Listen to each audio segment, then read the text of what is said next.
di tanganmu.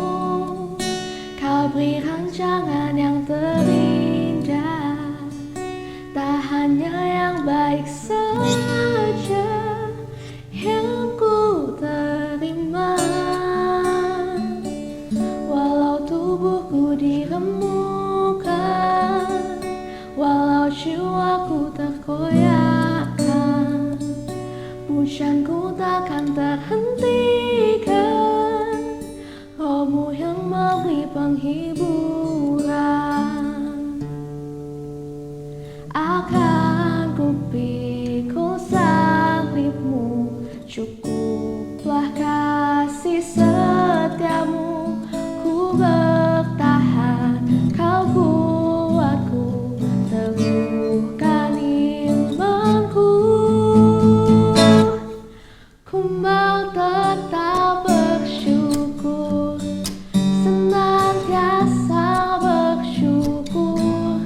Segala yang ku alami, biar kehendakmu terjadi.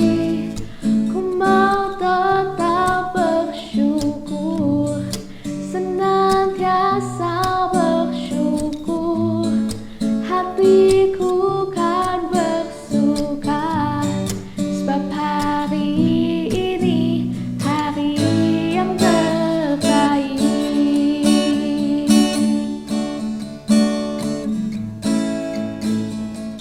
Hidupku ada di tanganmu, kau beri rancangan yang terindah, tak hanya yang baik saja yang ku terima. Walau tubuhku diremukkan, walau jiwaku terkoyakkan, pujianku takkan terhentikan. Rohmu yang memberi penghiburan. Akan ku pikul salibmu, cukuplah kasih setiamu.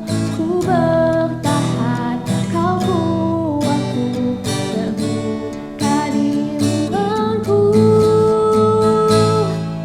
Ku mau tetap bersyukur, senantiasa bersyukur. Segala yang ku alami, biar kehendakmu terjadi. Ku mau tetap bersyukur, senantiasa bersyukur. Hatiku kan bersuka, sebab hari ini hari yang terbaik. Sebab hari ini hari yang terbaik. Sebab hari ini hari yang terbaik.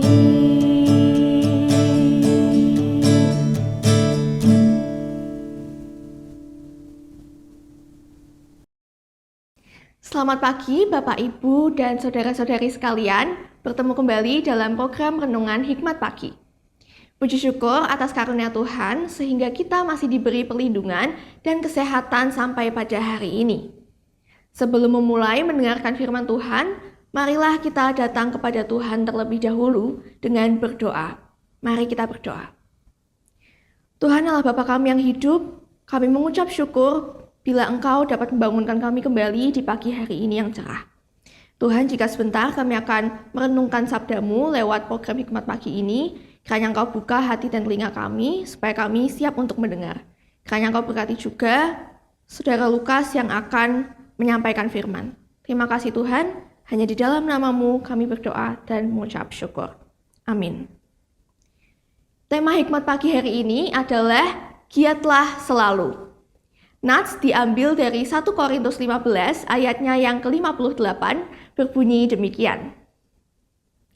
Karena itu saudara-saudaraku yang kekasih, berdirilah teguh, jangan goyah, dan giatlah selalu dalam pekerjaan Tuhan. Sebab kamu tahu bahwa dalam persekutuan dengan Tuhan, jerih payahmu tidak sia-sia. Demikianlah sabda Tuhan, syukur kepada Allah.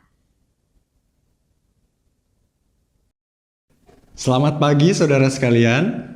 Saudara seorang bernama David McCaslin pernah berkomentar tentang C.S. Lewis demikian. Kematian C.S. Lewis pada tanggal 22 November 1963 tenggelam oleh berita pembunuhan Presiden John F. Kennedy pada hari yang sama. Meskipun peringatan kematian Lewis itu hampir tidak menjadi berita utama di surat kabar, tetapi pengaruh yang kuat dari seorang ahli teologi, guru, dan penulis asal Inggris ini masih terus berlangsung di seluruh dunia, bahkan setelah 40 tahun usai kematiannya. Bukunya terjual lebih dari 3 juta eksemplar setiap tahunnya. Dan karyanya yang paling terkenal, beberapa di antaranya seperti Mere Christianity, The Screwtape Letters, dan The Chronicles of Narnia, telah dicetak berulang-ulang kali. Saat dewasa, Lewis menyerahkan hidupnya kepada Kristus. Ia mencurahkan pikirannya, ia mencurahkan imajinasinya yang tajam untuk bekerja melayani Allah. Sekalipun ia telah menjadi penulis dan pembicara terkenal, tapi Lewis tetap hidup sederhana. Dan berikut ini komentar dari seorang bernama Michael Nelson tentang Lewis yang dimuat dalam International Herald Tribune.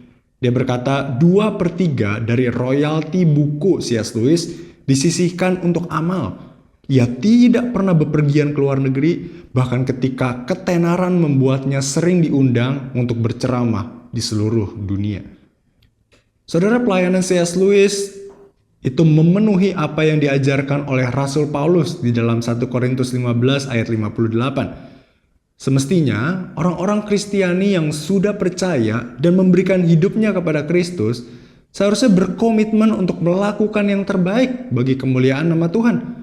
Meskipun menghadapi banyak tantangan, menghadapi banyak pergumulan, tapi seharusnya orang-orang percaya tidak goyah, melainkan tetap bersemangat dalam melayani Tuhan. Rasul Paulus dalam nasihatnya kepada jemaat di Korintus menegaskan bahwa dalam persekutuan dengan Tuhan, jerih payah mereka tidaklah sia-sia. Paulus memotivasi jemaat supaya mereka selalu giat di dalam pekerjaan Tuhan. Orang-orang Kristiani di sepanjang masa dan di sepanjang zaman dipanggil untuk berdiri teguh dalam iman kepada Kristus, tidak goyah dalam segala perkara kehidupan, dan giat selalu di dalam pekerjaan Tuhan. Di dalam dunia yang penuh dengan kejahatan dan kesukaran, murid-murid Kristus tentu menghadapi tantangan yang tidak mudah. Namun demikian, semangat untuk menuntaskan panggilan pelayanan serta menghadirkan gaya hidup yang berorientasi kepada Kristus, seharusnya itu menjadi kewajiban, menjadi semangat yang mutlak yang harus terus dijalankan dan diwujudkan. Jadi mari kita giat selalu, sebab itu adalah identitas dan karakter kita sebagai murid-murid Kristus. Kiranya Tuhan menolong kita. Amin. Mari kita berdoa. Ya Tuhan, kami bersyukur karena Tuhan telah terlebih dahulu giat untuk mencari kami, dan Tuhan melayakkan kami untuk melayani-Mu. Tuhan, biarlah Roh Kudus yang memampukan kami dengan kuasa Injil Kristus itu untuk terus giat di dalam melayani Tuhan sampai Engkau memanggil kami. Dalam nama Tuhan Yesus kami berdoa. Amin. Saudara, selamat pagi, selamat menjalani aktivitas panjang hari ini dalam anugerah Tuhan. Giatlah selalu dalam pekerjaan Tuhan, dan Tuhan Yesus memberkati.